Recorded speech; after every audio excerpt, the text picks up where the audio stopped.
Assalamualaikum warahmatullahi wabarakatuh.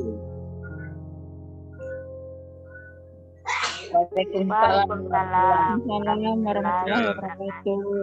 Terima kasih Bapak Ibu yang saya banggakan semua. Malam ini saya mengambil waktu karena kebetulan ada tugas dari calon guru penggerak untuk membagikan atau mensosialisasikan tentang budaya positif yang harus kita lakukan atau laksanakan di sekolah. Nah, sebelum saya memulai materi kita, maka saya akan mencoba untuk memberikan pertanyaan pemantik kepada Bapak Ibu. Pertanyaan pertama, apakah Bapak Ibu setuju dengan pernyataan bahwa hukuman dapat mendisiplinkan anak-anak? Siapa yang mau jawab? Saya ingin menjawab. Ya, silakan. Bu Lina. Saya tidak mau berpendapat bahwa hukuman tidak akan mendisiplinkan anak-anak, tapi saya akan mengatakan bahwa belum tentu hukuman bisa mendisiplinkan anak-anak. Ya, betul. Jawaban yang sangat bagus sekali. Ya. Apakah Anda setuju dengan pernyataan bahwa memberikan penghargaan dapat meningkatkan motivasi belajar anak? Setuju. Setuju. Setuju. Alasannya?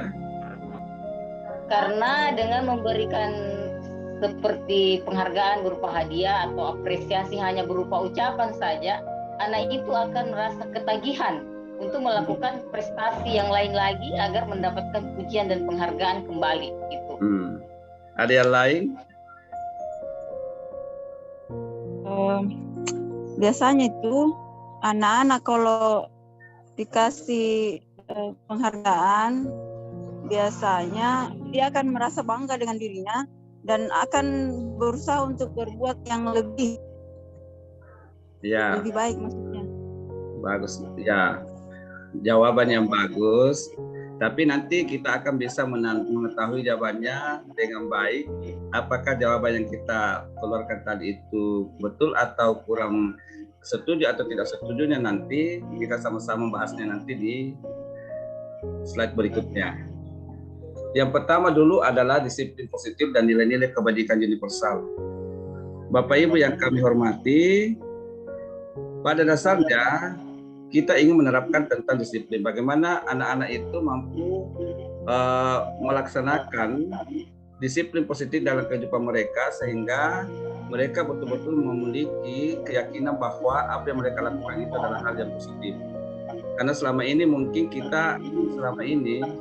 ini salah adalah ketika selalu kita memberikan hukuman atas pelanggaran yang dilakukan oleh anak-anak kita.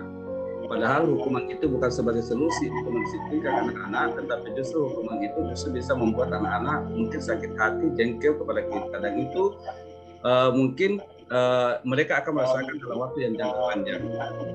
Jadi sebenarnya kalau kita mempelajari tentang budaya positif, dalam hal ini disiplin positif dan kebajikan universal, maka sebagai seorang guru itu sebenarnya kita tidak cocok untuk memberikan hukuman kepada anak-anak.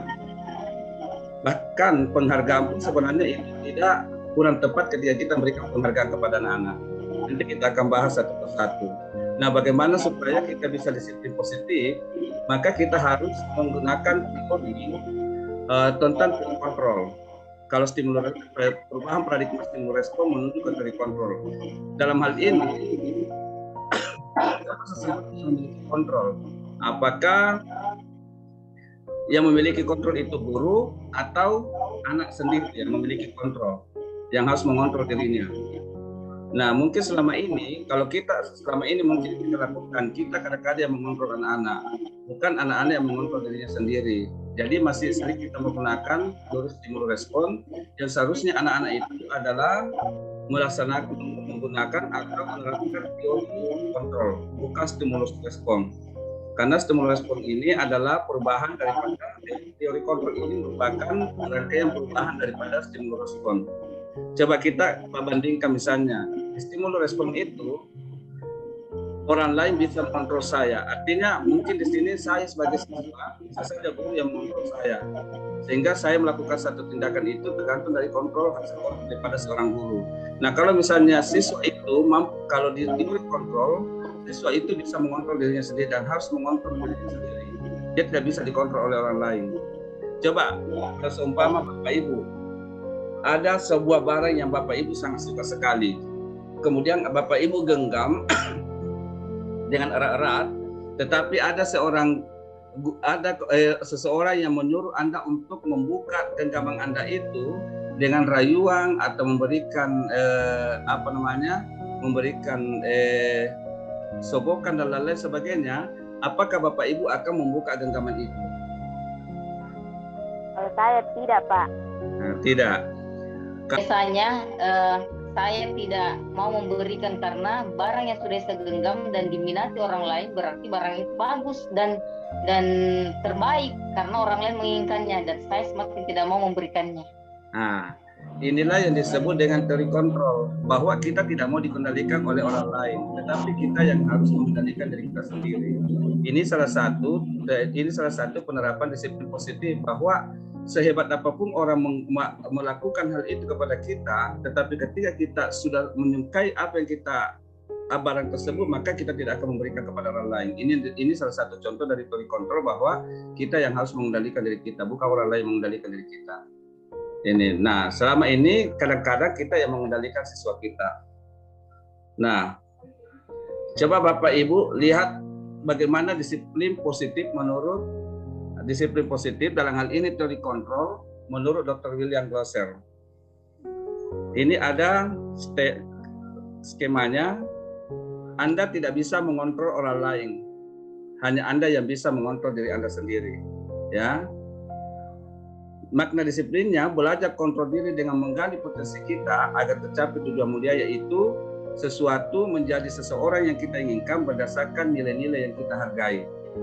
Ya, jadi ketika kita menghargai sesuatu yang kita miliki, maka pasti kita akan menjaganya dan pasti kita akan tidak akan mau memberikan kepada orang lain. Nah, ini salah satu bagaimana kita belajar tentang makna disiplin dari teori kontrol tersebut.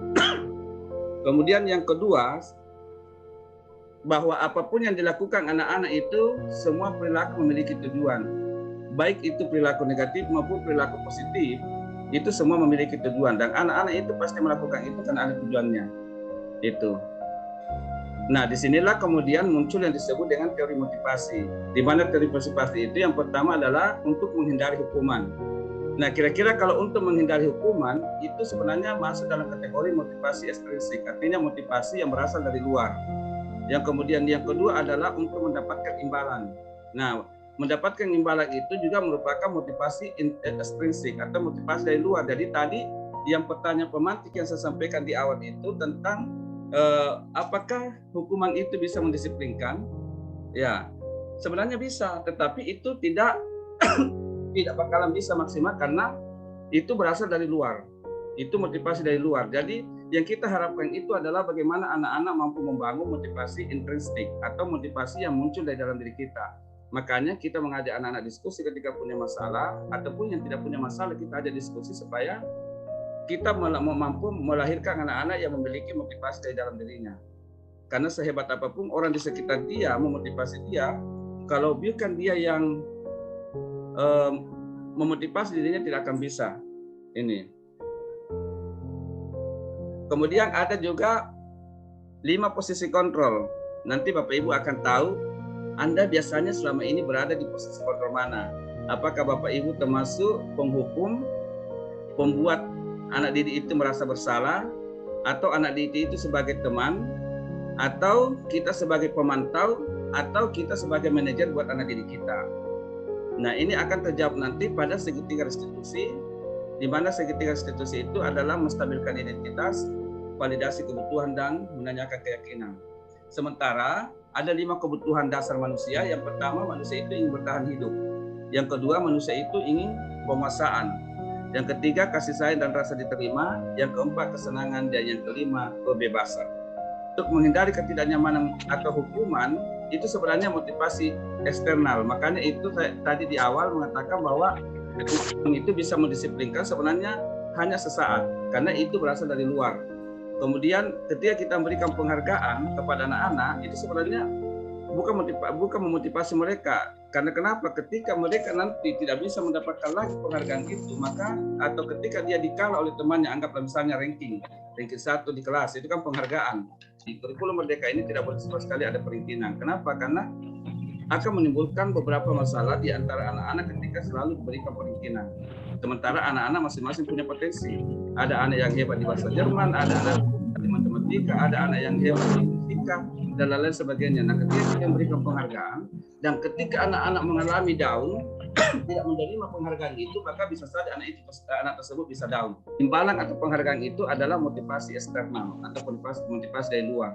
Nah, bagaimana motivasi internal? Motivasi internal itu bagaimana kita menghargai diri sendiri. Jadi kita tanamkan kepada diri anak-anak bahwa apapun yang mereka lakukan itu adalah untuk menghargai diri mereka sendiri. Seperti itu. Nah, sampai di sini ada pertanyaan? Oh iya, ada pertanyaanku. Ya oke lah kalau misalnya kita tidak perlu mengapresiasi anak-anak dengan memberikan hadiah berbentuk barang atau apa. Tapi iya, siswa tidak perlu diberikan apresiasi juga dalam bentuk pujian. Kalau misalnya kita mengajar ataupun ketika anak mampu menjawab, memang tidak ada. Bahkan saya bilang bagus, kita hanya memberikan saja bagus. Itu kan artinya itu kan bagus sekali jawabannya. Oh cocok, ini sudah mendekati benar. Dan memang kita tidak bisa mengatakan kepada anak-anak bahwa apa yang dilakukan itu salah ketika mereka memberikan jawaban misalnya di kelas. Jadi tidak ada salahnya kita memberikan apresiasi dalam bentuk pujian, tetapi dalam bentuk hadiah kepada anak-anak itu sama sekali tidak.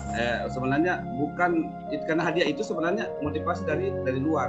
Yang kita mau tanamkan kepada diri anak bahwa mereka belajar karena ada kesadaran dalam diri mereka. Tetapi kalau mereka belajar hanya karena ingin mendapatkan hadiah atau ingin mendapatkan gini, berarti itu bukan motivasi dari dalam diri mereka, tetapi ada motivasi dari luar yang membuat dia mau belajar. Bukan karena muncul dari dalam diri mereka bahwa saya mau belajar karena saya menginginkan sesuatu. Saya mau belajar karena saya ingin mendapatkan ini. Saya mau belajar karena saya mau merasakan sesuatu yang baik di kemudian hari. Ini yang kita mau tanamkan di dalam diri anak-anak. Tapi kalau misalnya kita berikan imbalan, nanti dia motivasi kalau ada hadiah. Tapi kalau tidak ada hadiah, tidak ada motivasinya. Itu. Jadi menurut Pak Salman yang terpenting itu bukan eksternal, bukan motivasi eksternal, tapi motivasi internal, motivasi yang datang dari dalam diri anak itu sendiri, bahwa ingin berprestasi karena memang dorongan dalam dirinya ingin berprestasi. Iya, bagus sekali. Karena iming-iming ingin mendapatkan pujian atau hadiah begitu ya. Iya, jangan karena ada iming-iming hadiah, tetapi betul-betul mereka itu mau melakukan sesuatu karena itu muncul dari dalam diri mereka. Kan selama ini kalau misalnya kita membina, maka yang paling utama itu adalah bagaimana membangun motivasi dari anak-anak. Kenapa? Karena ketika mereka sudah mulai berkembang dari mereka, apapun yang kita arahkan, dia akan mudah untuk mencerna dan dia akan mudah untuk melakukan sesuatu demi prestasi mereka sendiri. Tapi kalau kita iming-imingkan hadiah terus kepada anak-anak, justru takutnya nanti anak-anak nanti mau melakukan sesuatu kan ada hadiah, tapi ketika sudah tidak ada lagi hadiah atau penghargaan, maka dia tidak akan melakukan sesuatu itu dengan baik, karena bukan motivasi dari dalam diri mereka. Tapi tunggu dulu Pak, sepertinya ini sangat sulit saya terapkan menurutku, karena saya mau ambil patokan diriku, ya.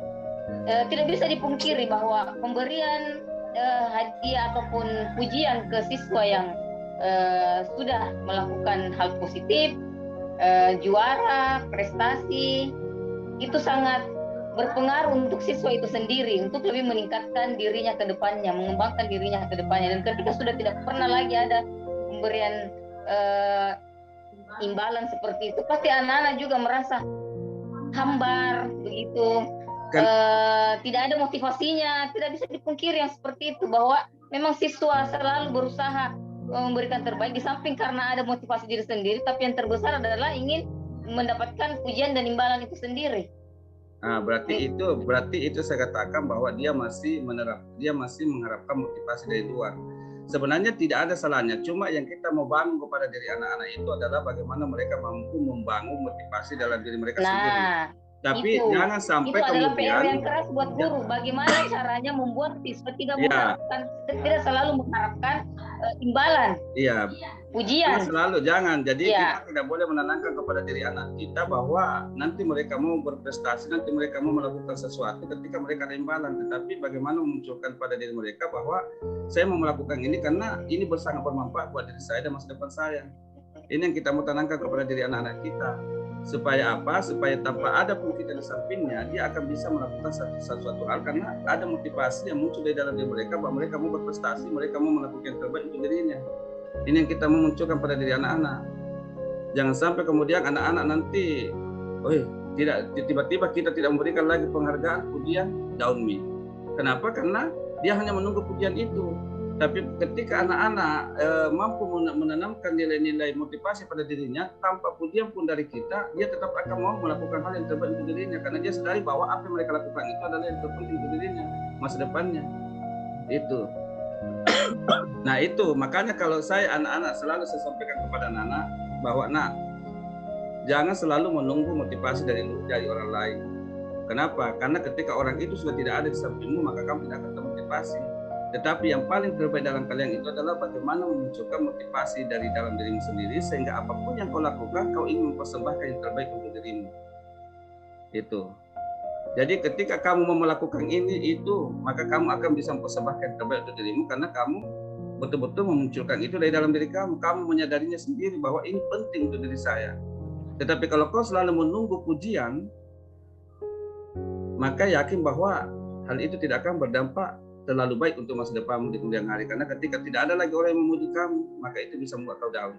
Sekarang saya mau bertanya ini. Apakah Bapak Ibu ketika mengajar di dalam kelas itu membuat keyakinan kelas bersama anak-anak? Sebelum pembelajaran dimulai, artinya pada saat awal proses pembelajaran, apakah kita membuat keyakinan kelas di dalam bersama anak-anak di dalam kelas? Ya, kalau anak-anak sudah membuat keyakinan kelas, yakin bahwa peraturan itu sudah tidak penting lagi di sekolah. Karena anak-anak akan melakukan apa yang sudah mereka yakini, yang mereka buat bersama di dalam kelas. Nah, kenapa perlu kita membuat keyakinan kelas? Nah, coba dulu Bapak Ibu menjawab pertanyaan ini. Mengapa tidak peraturan saja? Mengapa harus keyakinan kelas? Nah, seharusnya memang kalau keyakinan kelas ini sudah kita bisa terapkan di dalam kelas, maka tidak perlu lagi ada peraturan di sekolah sebenarnya. Nah, sehingga kita berharap nanti Bapak Ibu di tahun-tahun berikutnya itu tidak perlu lagi ada peraturan di dalam kelas, tetapi yang muncul adalah bagaimana membangun keyakinan kelas di dalam keyakinan kelas sehingga anak-anak mampu menerapkan keyakinan kelas yang mereka buat itu dalam kehidupan keseharian mereka sehingga mereka tidak akan melakukan hal-hal yang melanggar aturan. Nah, coba kita jawab dulu ini pertanyaan.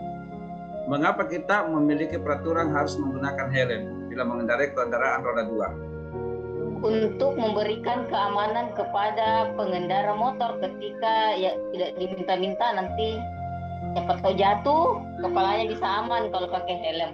Nah, jawaban yang tepat sekali. Ya, bukan karena peraturan takut ditilang kan? Tetapi kita melakukan itu karena ada kesadaran pada diri kita, ada motivasi dalam diri kita, dan ada keyakinan yang kita tanamkan bahwa itu adalah bagian daripada tanggung jawab untuk menjaga keselamatan dan kesehatan kita di jalan. Inilah yang dimaksud dengan keyakinan. Jadi tidak perlu ketika kita sudah pahami bahwa ini keyakinan ini sudah muncul di dalam diri kita, maka peraturan itu tidak perlu. Karena kalau peraturan itu berarti kita hanya takut untuk melakukan sesuatu karena adanya peraturan. Ketika kita takut dengan peraturan, maka kita takut dengan pelanggaran. Misalnya ditilang. Jadi ketika kita memunculkan keyakinan di dalam diri kita, maka yakin bahwa peraturan itu bukan menjadi sebuah persoalan buat kita karena tanpa peraturan pun kita akan menggunakan helm karena kita menjaga keselamatan, kita menjaga kesehatan, kita menjaga debu masuk di hidup kita atau di mata kita dan lain-lain sebagainya. Nah, ini yang perlu kita tanamkan di dalam diri anak kita bahwa keyakinan itu penting kita tanamkan di dalam diri kita, keyakinan kelas sehingga peraturan-peraturan yang dibuat di sekolah itu mereka tidak perlu lagi pikirkan karena sudah muncul nih di dalam diri mereka. Sama, coba Bu Sireda, mengapa kita memiliki peraturan harus datang tepat pada saat mengikuti pelatihan? Bu Sireda kan sekarang ini mengikuti pelatihan. Selalu disuruh datang tepat waktu. Kenapa kira-kira? Siapa? Ibu Helda, sorry, Ibu Helda. Ya karena ini Pak, supaya tidak ketinggalan materi yang sebelumnya. Apa lagi? Ya itu sih. Iya.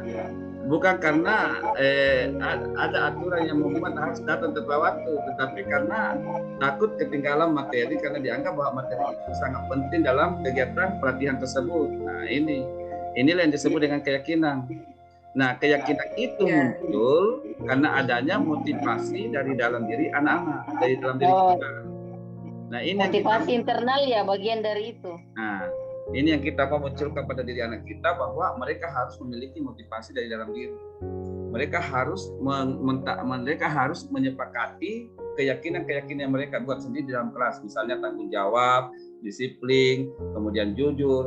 Nah, keyakinan kelas itu biasanya kalau kita itulah yang disebut dengan kebajikan universal. Kalau kebajikan universal itu dalam kurikulum Merdeka Belajar itu yang disebut dengan profil pelajar Pancasila. Nah, kita mengharapkan bahwa keyakinan ini adalah bagian daripada profil pelajar Pancasila yang harus betul-betul bisa dicapai oleh anak didik kita di dalam kehidupan mereka, sehingga 5-6 tahun ke depan anak-anak itu betul-betul siap berada di tengah masyarakat, karena mereka memiliki nilai-nilai karakter atau nilai budaya-budaya positif yang mereka sudah tanamkan di sekolah, yang kemudian mereka bisa terapkan juga di tengah masyarakat. Ini yang kita harapkan pada diri anak kita ke depannya, sehingga tanpa aturan pun anak-anak kita bisa melakukan hal-hal yang positif. Nah, coba kita bandingkan antara pelakuturan dan keyakinan kelas. Keyakinan kelas itu adalah nilai-nilai kebajikan universal yang harus diterapkan anak-anak, karena ini akan menimbulkan perilaku-perilaku positif pada diri anak-anak dalam kehidupan keseharian mereka. Coba kalau peraturan, selalu kembalikan buku ke tempatnya. Kalau peraturan itu biasanya ada sanksi kalau tidak dilakukan, biasanya ada konsekuensi. Tetapi keyakinan kelas tanpa anak-anak itu dilakukan ketika mereka sudah tahu bahwa itu adalah tanggung jawab mereka, maka mereka akan melakukannya. Itu. Dilarang mengganggu orang lain. Kadang-kadang anak-anak mengganggu orang lain. Kenapa? Ya, karena mereka bukan menjadi sebuah keyakinan di dalam diri mereka, bukan karena motivasi dari diri mereka. Tapi seandainya mereka paham bahwa menghormati orang lain itu adalah hal yang sangat penting dalam kehidupan bermasyarakat, pasti mereka tidak akan mengganggu orang lain. Maka menghormati orang lain ini adalah satu bentuk keyakinan kelas yang harus dibuat di dalam kelas, yang kemudian itu bisa membuat anak-anak nyaman karena mereka bisa saling menghormati, saling menghargai di dalam kelas. Sehingga mereka tidak, antara satu anak dengan anak yang lain bisa saling menghargai, tidak ada juga bullying di dalam kelas, tidak ada perundungan. Kenapa? Karena mereka bisa saling menghormati, karena mereka sudah tanamkan di dalam diri mereka tentang keyakinan-keyakinan itu. Saya mau tanya dulu Bapak Ibu, ini hukuman atau konsekuensi? Konsekuensi apa itu? Hukuman. Coba ini lagi satu kali nih. Lari mengelilingi lapangan basket 2 kali karena terlambat hadir di sekolah. Ini hukuman atau konsekuensi? Hukuman. Buka semua aja nah speaker tas supaya mungkin. Karena ini pertanyaan yang bisa dijawab bersama. Ya, betul. Pertanyaan ketiga, murid diminta untuk push up 15 kali karena tidak menggunakan masker di sekolah. Hukuman apa konsekuensi?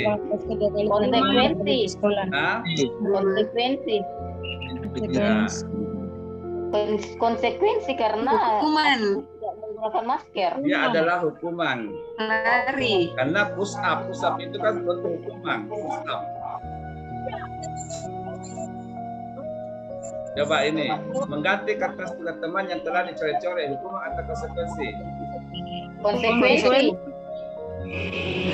Nah, konsekuensi akibat perbuatannya coret-coret. Akibat perbuatannya coret-coret, dia harus mengganti kertas itu.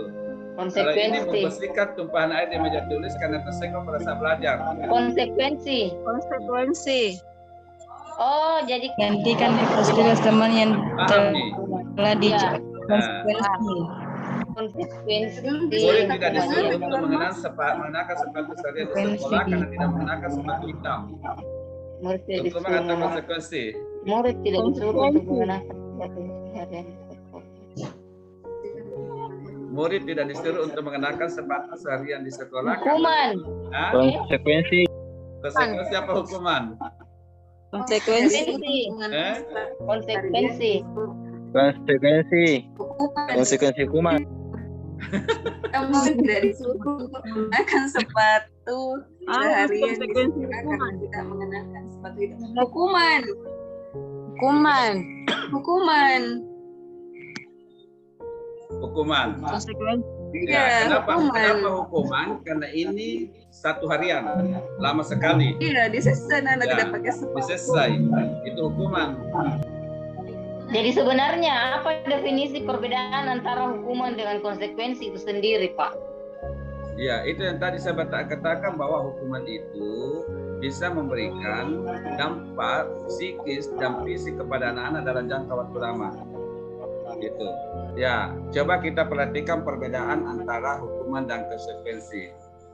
Ya, di sini ada beberapa perbedaan hukuman dan konsekuensi. Kalau hukuman sesuatu yang menyakitkan harus terjadi. Artinya memang hukuman itu bisa membuat anak-anak sakit hati. Tapi kalau konsekuensi itu sesuatu harus terjadi tanpa menyakiti perasaan anak-anak. Contoh misalnya tadi, kau sudah tumpahkan ini air nak, tolong kalau bisa tolong dihapus, tolong dilap kembali ya. Itu kan tidak membuat anak-anak merasa sakit hati. Tapi kalau hukuman itu dia akan menyakitkan perasaannya. Itu membuat anak sakit fisik maupun hati untuk jangka panjang waktu yang lama. Tapi kalau konsekuensi itu membuat anak merasa tidak nyaman dalam jangka waktu pendek. Jadi beda. Tadi kalau kita memberikan hukuman biasanya anak-anak sakit hati, tapi kalau kita hanya memberikan konsekuensi biasanya itu anak merasa tidak nyaman. Karena contoh tadi dia menumpahkan air, dia merasa tidak nyaman karena harus disuruh untuk melap kembali itu air yang dia sudah tumpahkan. Kemudian kalau hukuman anak-anak membenci kedisiplinan, tapi kalau konsekuensi anak menghargai disiplin.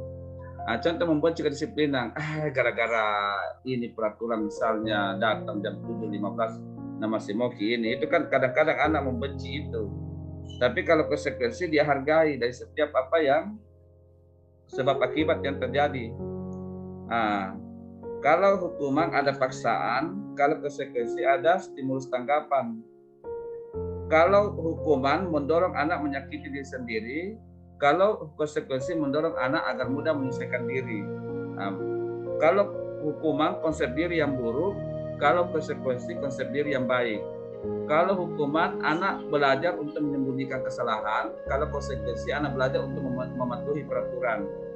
Kalau hukuman marah, rasa bersalah, dipermalukan, merasa tak dihargai. Tapi kalau konsekuensi kehilangan hak, dibuat tidak nyaman, diasingkan untuk sementara. Ini menurut Diane Gossen dalam 5 posisi kontrol. Ada 2 identitas gagal selama ini mungkin yang kita lakukan pada 5 posisi kontrol. Yang pertama adalah penghukum. Ya, penghukum itu contohnya menghardik, menunjuk-nunjuk, menyakiti, menyindir. Kalau kamu tidak melakukan, awas ya, rasakan. Ya, memberontak, menyalahkan orang lain, berbohong. Murid meletakkan guru di luar dunia berkualitas. Murid berkata, biarkan saja, nanti juga marah-marah lagi. Dampak pada murid mengulangi kesalahan. Ini kalau penghukum. Kemudian, biasanya kalau identitas gagalnya, dia termasuk identitas gagal, kontrol dari luar. Yang kedua adalah pembuat orang merasa bersalah. Berceramah dan mengatakan seharusnya ibu kecewa atau bapak kecewa. Guru berkata, kamu seharusnya, atau kamu sudah tahu, ibu lelah sekali mengatakannya, ibu stres. Biasa kita bilang begini kapan? Saya juga biasa. Ya, hasil menyembunyikan, menyangkal, berbohong. Kaitan dengan dunia berkualitas, murid meletakkan guru di dalam dunia berkualitas. Murid berkata, maafkan saya. Dampak pada murid merasa rendah diri. Dampaknya, ya. Tapi identitas berhasil, sukses, tetapi ini belum maksimal. Yang pertama, guru itu sebagai teman, ya, membuatkan alasan-alasan untuk muridnya. Ayolah, lakukan demi ibu. Masa kamu tidak mau? Ingat, tidak, ibu pernah bantu. Kemudian ketergantungan. Murid meletakkan guru diri sebagai orang yang sangat penting di dunia berkualitas. Jadi ini kalau teman berarti dia terlalu menganggap gurunya dan berharap terus sama gurunya nanti ini siswa. saya pikir bapak ibu teman saya ternyata begitu. Dampak pada murid lemah, tidak mandiri, tergantung. Jadi dia selalu bergantung kepada kita kalau kita berposisi sebagai teman untuk murid-murid kita. Nah, posisi kontrol yang keempat, identitas berhasil sukses ini sebenarnya bagus tapi kurang maksimal, teman dengan pemantau. Yaitu menghitung dan mengukur. Guru berbuat, menghitung dan mengukur. Guru berkata, apa peraturannya? Hasilnya, menyesuaikan diri bila diawasi. Kaitan dengan dunia berkualitas, murid meletakkan guru, peraturan dan hukum di dunia berkualitas. Murid berkata, berapa banyak binatang yang saya harus peroleh? Berapa halaman yang harus saya tulis? Dampak pada murid, meniti beratkan pada sanksi atau hadiah untuk dirinya. Nah, ini identitas berhasil yang perlu kita miliki adalah kita harus berposisi sebagai seorang manajer untuk anak-anak kita dengan mengajukan pertanyaan. Jadi pertanyaan-pertanyaan, jadi sini akan ada bentuk dialog atau diskusi antara guru dengan anak yang kemudian nanti akan muncul keyakinan di dalam diri anak-anak sehingga anak-anak nanti akan menyadari bahwa apa yang mereka lakukan itu salah. Dan dengan kesadaran diri dia tidak akan melakukan lagi hal itu karena dia anggap itu adalah hal yang sangat tidak baik untuk dilakukan. Jadi dia sudah sadar itu. Jadi karena adanya dialog atau diskusi yang dilakukan antara guru dengan teman, antara guru dengan siswa, ya sehingga anak menyadari bahwa apa yang mereka lakukan itu salah dan kita akan kembali mengingatkan keyakinan-keyakinan yang pernah dibuat di dalam kelas sehingga ketika anak melakukan salah kita bisa bertanya, keyakinan apa yang kamu langgar atau keyakinan apa yang pernah kita sepakati bersama di kelas ini. Baiklah Bapak Ibu, saya akan nah coba ini pernyataan ya. Saya kecewa sekali dengan kamu. Siapa ini? Penghukum, pembuat merasa bersalah, teman, pemantau, atau manajer? Saya kecewa sekali dengan kamu. Teman. Ya, teman. Teman. Pembuat orang merasa bersalah. Ya kan kau bilang, saya kecewa sekali dengan kamu. Jadi ketika kita mengatakan saya kecewa sekali sama kamu, pasti anak itu merasa bersalah. Kenapa kalau ibu ini kecewa di orang salahku? Oh iya, oke. Oke. Kamu tidak pernah benar melakukannya. Ini penghukum, teman, pembuat orang merasa bersalah, pemantau atau manajer? Membuat orang bersalah. Apa tadi? Membuat merasa bersalah. Sama dengan di atas. Iya, membuat selalu merasa bersalah. Kamu itu tidak pernah benar melakukannya. Kita menghukum anak, kami tidak pernah benar melakukannya. Itu. Coba. Kenapa Kabir begitu tidak mau tahu? Iya, penghukum tuh. Padahal kita sudah menghukum diri kita. Ayolah, lakukan demi ibu atau bapak. Teman. Iya, teman. Oh iya. Tipe-tipe guru ya. Siapa tipe guru begini, Bu? Bu Helda kapan? Kita termasuk apakah kita? Itu intinya toh mau jadi pembuat orang merasa bersalah. Teman. Saya mau jadi teman, seorang teman untuk siswa. Tapi bagaimana saya masih suka mengeluarkan kata-kata ini? Aduh. Apakah teman kamu dan mendapatkan stiker bintang hari ini? Teman, penghukum, pemantau atau manajer? Teman-teman. Manajerial. Pemantau. Pemantau. Pemantau. Bagaimana kamu bisa menyelesaikan masalah ini?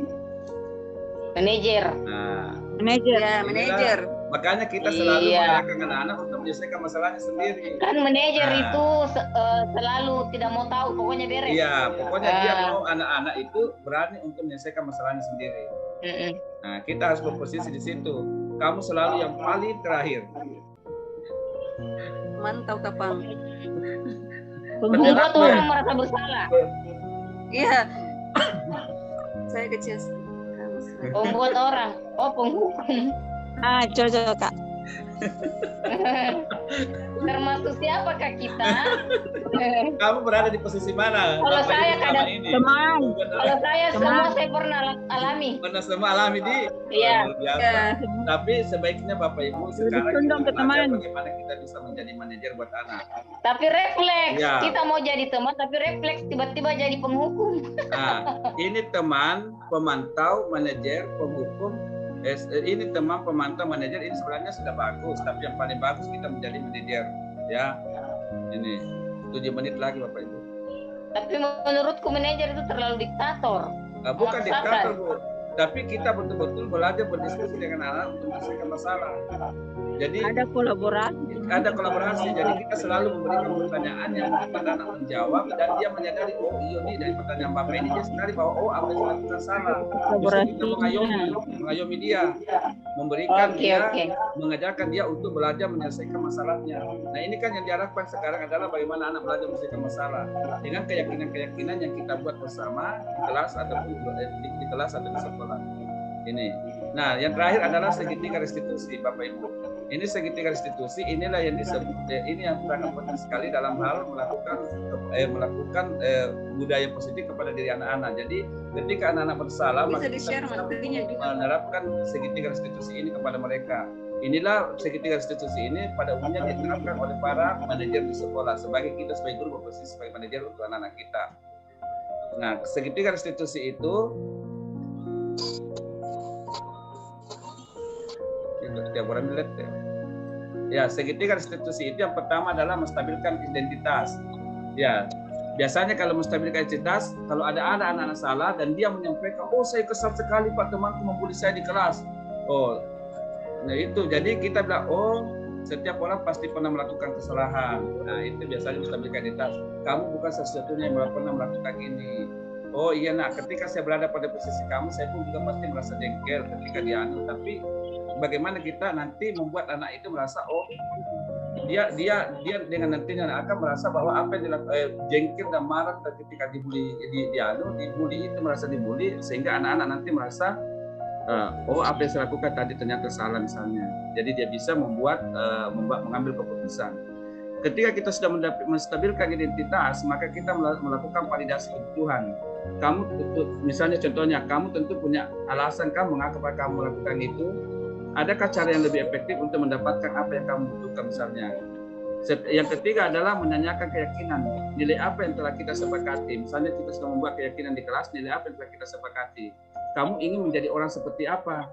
Nah itu. Misalnya, oh saya pas sebenarnya orang yang tidak suka marah cuma karena jengkel, makanya saya melakukan tadi itu.